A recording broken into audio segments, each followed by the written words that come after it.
Joe, how are you, bud?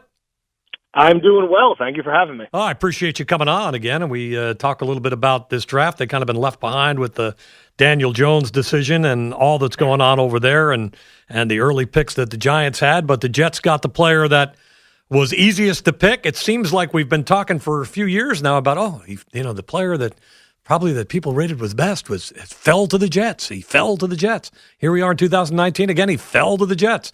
What's your thoughts on Quinnen Williams?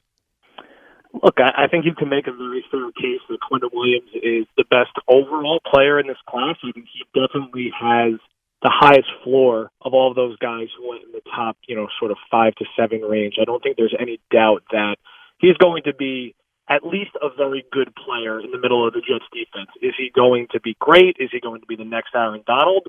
I don't know about that, but I do think he's a much better prospect than Leonard Williams, a guy they took who plays a similar position a few years back, and even better than Wilkerson and Richardson, who they also took in the first round. This has obviously been a reoccurring theme for the Jets, drafting interior defensive linemen when they already have other first-round pick interior defensive linemen on their board.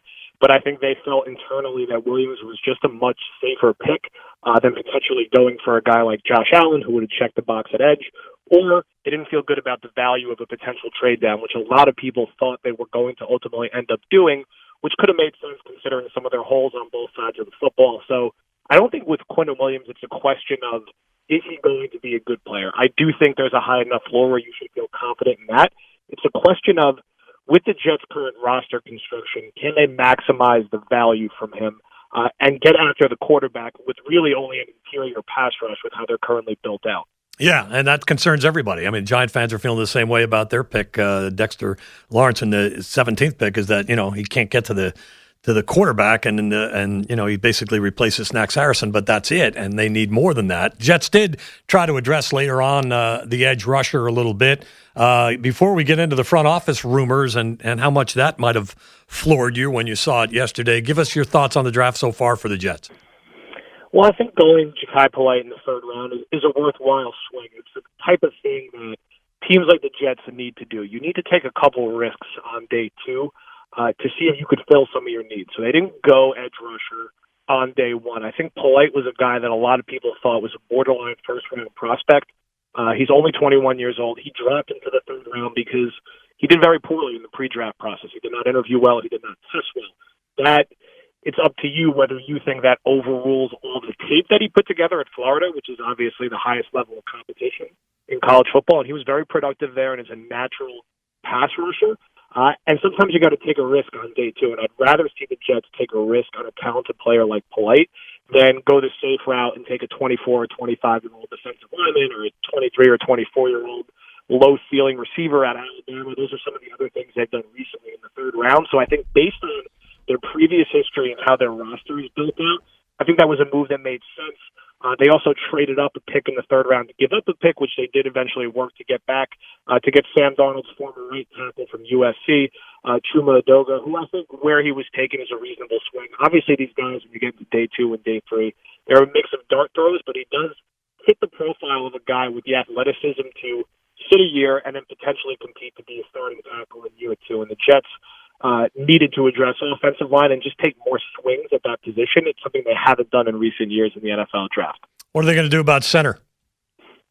Center and cornerback are really the two outstanding major questions on the roster. Any player that they draft at this point, you can't really expect him to come in and start as a rookie, a guy you take in round 5, 6, or 7. Right. They have Jonathan Harrison, who's been a backup for them the past 2 years, has a little starting experience, but would you feel confident with him starting all 6 games? I certainly wouldn't. They could still certainly look at the veteran market.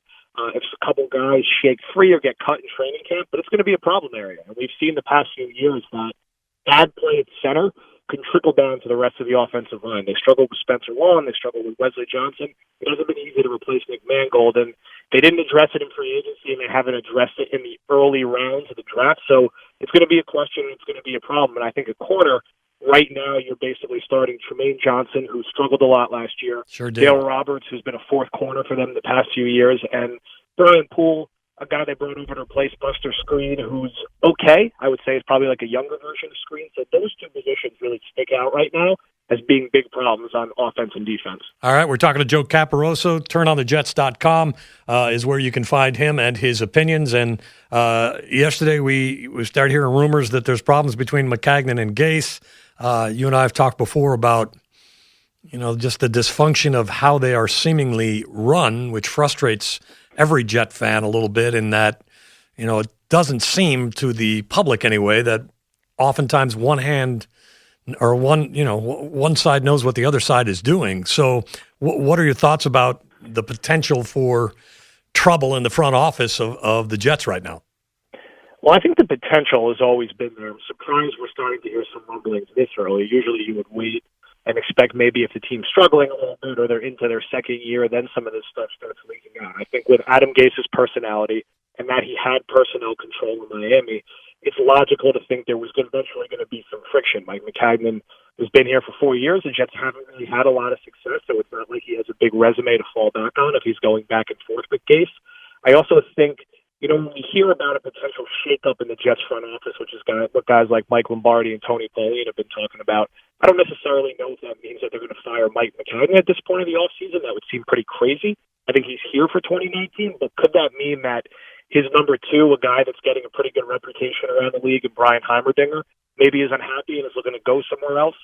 Could there be some segments in the Jets, scouting department and front office and coaching staff and some disagreements about whether it was smart to pay Le'Veon Bell or whether it was smart not to sign a center like Mitch Morse or Matt Paradis, or whether they should have traded back? It sounds like there is, some type of debate or conflict going on to the point where, Chris Johnson has been around the building a little more and there's been a little more supervision of their relationship. Now, a lot of that can be common in NFL front offices, and you want people challenging and pushing each other. I'm curious to see if there's any shakeup with the scouting department and front office outside of Maccagnan after the draft. And then if the Jets struggle or start out slow with that tough first 6 games, do we start hearing more stories like this about disagreements between Gase and Maccagnan? All right, let's talk about where they are right now in your mind and what have they done outside of Le'Veon Bell to really help Sam Darnold and his mental game in terms of feeling good about himself and feeling like, yes, I belong, I am one of the better quarterbacks, and I have the weapons to help me prove that. We all were impressed with Herndon. We know that the offensive line is a little shady. And let's face it, the wide receivers are at best average, as a group. So, I wanted to see more there. I know the draft wasn't deep there. As you look at it and you talk to Jet fans and Jet people, what's your sense of their biggest needs and what's your biggest concern going into 2019 as you look at this club right now? Well, I think this is an offense-dominated league. Sam Darnold's the biggest investment this franchise has made in decades, I would say. So you want to do everything you can to make life easier for him. And I'm not sure they've gotten all the way there yet. I think paying Le'Veon Bell, trading for Kelechi Osemele, and signing Jamison Crowder are good first steps. I don't know if this is all going to be fixed in one off season, which is a problem when you've had the same front office for 4 other seasons. But my concern is the offensive line. The depth is still a question. Center, as we talked about, is a question. They're really one injury away there from that being a questionable situation to a really bad situation. And I think at receiver, Robbie Anderson has shown a lot. He came on strong down the stretch last year. Like Quincy Anua's game, has not proven he could stay healthy. And then Crowder, who has been good but was a little banged up last year. So you worry about the depth there. You don't want to be an Anua injury away from having to start a guy like Josh Bellamy, who they signed to be a special teamer, or some other back of the roster guys. So I think the depth is a concern. And the reality is that, again, you can only fix so much in one off season. They're going to rely a lot on Le'Veon Bell, who's coming back after a year off. And if he's 90% of the guy he was, is going to be the best skill position player this team has had since Curtis Martin. They're going to rely a lot on Chris Herndon, but he's going to be suspended probably the first couple games of the year. And they're going to hope that Robbie Anderson takes the next step. So there's definitely some questions about the depth, and if a guy like Anua could stay healthy for 16 games, and if Brandon Shell could come back healthy and be a solid right tackle for 16 games, is it the best supporting cast in the AFC? No. I think if you look at this roster right now, it's probably a 7 or 8 win roster, depending on how good Darnold is and how big of a step he takes. And we're going to have to see if they make any more moves over the summer with some late roster cuts or maybe a potential trade. I wouldn't say they're all the way there yet, though. No, and I think you make a very good point about corner. That has to be quite a consideration. And can they get to the quarterback, which has been, a problem forever? I mean, who knew that John Abraham would be the last guy you could remember? And as Jet fans remember, like I do, John Abraham killed you because he got hurt all the time, and you were just like, he was just the biggest problem player because you knew he was great when he played, but you also knew you couldn't rely on him. So it was like, I don't want to get rid of him, but I don't want to keep him because he never plays.